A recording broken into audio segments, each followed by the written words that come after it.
Shakur Steveson explains why we need the Tank Davis fight, Loma fight, all the big fights sooner than later. I don't own the rights to this material. It's for educational purposes only. Here's Shakur Steveson with Radio Raheem explaining why we need these fights sooner than later. Truthfully, and like this is fact, this is why I really try to be honest with my fans. And you know, my honesty is something that like probably is a bad thing at times. A lot of people are gonna look at it as a bad thing, but I'm gonna tell the truth. But in the third round, I had hurt both of my hands. So I kind of chilled for a little bit. I had to like relax and not use them as much in the rounds that was coming up next.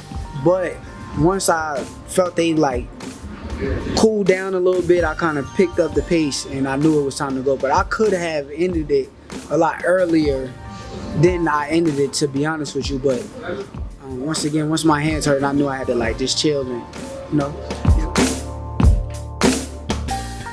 I'm definitely gonna call him probably when I get back and settle down a little bit more, but I'm gonna call him and ask him exactly what he did, what I need to do, how do I help myself, how do I save my career, because truthfully, I'm telling you, none of these guys is on my level. Like, headlines read, hand issues persist for Shakur Steveson after Padley win. Now, let's talk about the Padley fight. I thought Shakur Steveson, you know, a lot of people think he's boring, but I actually think the last two fights, he's trying to pick it up. And I know he's labeled as a boring fighter. And I know I'm in a minority when I say this. I didn't think the last two fights were boring at all. I think the majority of people still have that bad taste of the De Los Santos fight in their mouth. So anything Shakur Steveson does, if he doesn't get a stoppage in the first 6 rounds, he's labeled another boring fight. But I actually didn't think the Padley fight was boring at all. And I actually think he was more aggressive in the last 2 fights. But I think the most alarming thing about Shakur Steveson is his chronic hand problems. He said he hurt both hands in between the 3rd and the 4th round. But regardless what Steveson does, I think he can't win because, you know, they going into the fight say Shakur should get a stoppage.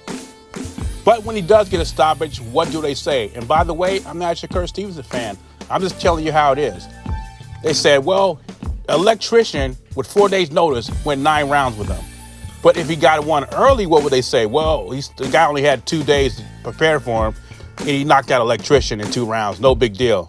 So it was a no-win situation for Shakur Steveson. It is what it is. Now, Shakur Steveson is currently in dire straits with his hands. He said he's going to ask Floyd Mayweather how did he deal with brittle hands during his career. You heard it in that clip. He's going to call Floyd Mayweather to save his career. And with these hand problems, I think Shakur Steveson thinks he's on borrowed time. And as a boxing fan, I want to see Shakur Steveson in all the big fights right now. He's 27 years old. We don't know if he's going to last 2 or 3 years with these hand problems. I want to see all the big fights now. I want to see him against a Gervonta Davis, a Teofimo, a Lomachenko, Devin Haney. But if anybody to give Shakur Steveson a solution for hand problems is Mayweather. He started having hand problems back in 2001. And he retired from the sport permanently in 2017. But he had another retirement before that, but he permanently retired in 2017. So if anybody has a solution to help Shakur Steveson, it's Floyd Mayweather. So hopefully Shakur Steveson will get his hands serviceable. If not, us boxing fans gonna need those big fights ASAP. Gervonta Davis, Teofimo, Loma, Devin Haney. We need all that before Shakur Steveson has to wrap it up in an early age. Anyway, what are your thoughts? Can Floyd Mayweather help Shakur Steveson with the hand flu? Jay Beasy, I'm gone.